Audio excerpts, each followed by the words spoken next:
Hello and welcome again to Oscar Mike Radio here on Wreaths Across America Radio, number 428. Thank you so much for ending 2024 with Oscar Mike Radio here on Wreaths Across America Radio, the final show for 2024. Thank you so much. I'm going to do something different to end this year on Wreaths Across America Radio. I'm going to start by talking about my first Wreaths Across America event in Quincy, Mass. At Mount Wollaston Cemetery. Abington Veteran Services Veteran Service Officer Adam Gunn got with me and said, hey, Christine from Quincy, the Quincy VSO, is looking for help in with a ceremony for Wreaths Across America. And I'm very familiar with Wreaths Across America. If you go back to this time last year, I had interviewed several people from Wreaths Across America, Karen Worcester, amongst others who, were part of the organization. And I learned a lot, but I hadn't ever been to a lane of the wreaths. I just never been. You can support me and Wreaths Across America by going to the link I'm going to have in the show post, where it will take you to a website where you can purchase a wreath, and that funds a wreath for veterans' graves, but also gives $5 to I Got Your 6 Lives at Once. And I'm very familiar with all of that. I'm very familiar with the 8 points of value that the wreath represents and how it's done. And the wreaths are made about 3.5 hours north of me in Maine. What a beautiful state Maine is. I really love being in Maine, and something just happens to me when I'm going through that state no matter where I go. But I'd never been to an actual ceremony. And I get there, and I want to start by saying that it can be easy to get jaded this time of year and feel depressed and lonely and isolated for a lot of reasons for a lot of different people, right? But how great it was to see the city of Quincy turn out for this event. And Quincy is just south of Boston, Massachusetts. It's a good-sized city with a large, diverse population, and that population represented on that day a couple weeks ago in Quincy, Massachusetts at Mount Wollaston Cemetery. And you could tell that the city has really puts a premium on making sure the cemetery is pristine and neat for those whose loved ones are interred at the cemetery. But also they really went through and redid the veterans section in the cemetery. If you come in the front entrance, you will see the service branches flags represented from the Army, Marine Corps, all the way through the Space Force and the Coast Guard. You will see cannon there and other items to represent veteran services, World War I monument, World War II, Korean War, Vietnam War, and the Global War on Terror. It's just really well done. It's really a special place. And I show up there and I meet Christine, and she goes over what's going to happen. I meet other people that are going to place the wreath as part of the ceremony. I was representing the Marine Corps and had my Marine Corps League cover on. I'm a life member, very proud of that. And got to meet other people from different branches. They had the Mass Maritime Academy, the Merchant Marines there. I don't know if we had a Space Force veteran there, but they had that represented.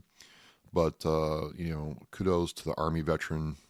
He was actually active duty, coming in his full uniform. He looked sharp. And, it was just great seeing these veterans of different ages, different times of service, different demographics come together to do the ceremony. It was explained to me that, hey, you're going to get the wreath from the table. You're going to salute the Marine there. And it was a corporal who was on recruiting duty. And he would hand me the wreath. He would salute me. I would salute him. And then I'd go place the wreath. And I did that, and it was really special because, again, the city of Quincy really came out in a big way to support this event. Big way.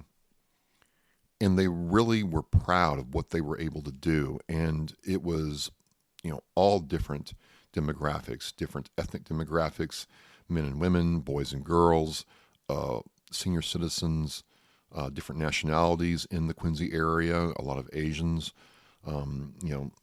other, white Irish descendants from, Dorchester and South Boston.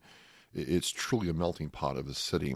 And it was just a beautiful, beautiful, beautiful thing to see this all come together. And so the ceremony was done. The mayor of Quincy shows up and talks about what this meant to him as a longtime Quincy resident and other people in Quincy city government, what it means to veterans, and then the restart being laid. And it was really, in closing, I would say, watching the care that people, civilians, a lot of them, had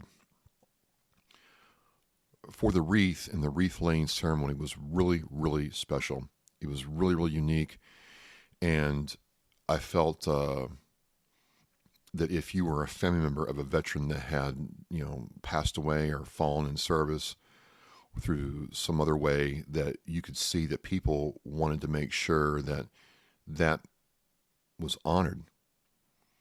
And even though it was a cold, windy day here in New England, people came out and bundled up and took that time to honor that person. It just goes back to something that I've talked about a whole lot. As long as somebody is being remembered, then they're never truly gone. And so I just wanted to say thank you to Christine, the Quincy, Massachusetts Veteran Services Officer, Adam Gunn, who, encouraged me to reach out to her to participate per her request. Everybody who came to Mount Wollaston to lay the wreath, and then the enthusiastic support that Quincy has for her veterans just really was a great way to start the holiday season. So again, today is December 26th. It's 8 p.m. I'm Travis with Oscar Mike Radio. We're Oscar Mike Mission Flight, and now I'm going to do something very, very different. I'm going to read the Christmas story. Now, I know it's the 26th, and technically it's the day after Christmas, but I want to end the year doing something different, because if you're in the military, you had duty on Tuesday. You're supposed to be, quote, off, close quote, on Christmas Day. There's people who are cycling in to make sure things are still working. And then, I don't know, I can't remember how we did Liberty if Christmas was on a Wednesday. I don't know if I can't remember. But you're getting some time off. And for our soldiers, sailors, Marines, and airmen, and our Coast Guard, and Space Force, it is well earned. So I wanted to end the year, number 428, with something different. And I'm going to read the Christmas story from Luke chapter 2, verse 1 through 20, New International Version. I wanted to do this, again, to do something different, to really give honor to God and glory to Jesus during this time of year. It is about the birth of Jesus, and I wanted to give honor to that, but also to remind myself that, there's still good in this world. And again, going back to the Wreaths Across America event, I felt like we got to see a little bit of that during that time. So I'm going to read from the Bible, Luke chapter 2, verse 1 through 20, about the birth of Jesus. And so, thank you. Here we go. In those days, Caesar Augustus issued a decree that a census should be taken of the entire Roman world. This was the first census that had taken place in a while. And everyone went to their own town to register. So Joseph also went up from the town of Nazareth in Galilee to Judea, to Bethlehem, the town of David, because he belonged to the house and line of David. He went there to register with Mary, who was pledged to be married to him and was expecting a child. While they were there, the time came for the baby to be born, and she gave birth to her firstborn, a son. She wrapped him in cloths and placed him in a manger, because there was no guest room available for them. And there were shepherds living in the field nearby, keeping watch over their flocks at night. An angel of the Lord appeared to them, and the glory of the Lord shone around them, and they were terrified. But the angel said to them, "Do not be afraid. I bring you good news that will cause great joy for all the people. Today in the town of David a Savior has been born to you. He is the Messiah, the Lord. This will be a sign to you. You will find a baby wrapped in cloths and lying in a manger." Suddenly a great company of the heavenly host appeared with the angel, praising God and saying, "Glory to God in the highest heaven, and on earth peace to those on whom his favor rests." When the angels had left them and gone into heaven, the shepherds said to one another, "Let's go to Bethlehem and see this thing that has happened, which the Lord has told us about." So they hurried off and found Mary and Joseph and the baby who was lying in the manger. When they had seen him, they spread the word concerning what had been told them about this child. And all who heard it were amazed at what the shepherds had said to them. But Mary treasured up all these things and pondered them in her heart.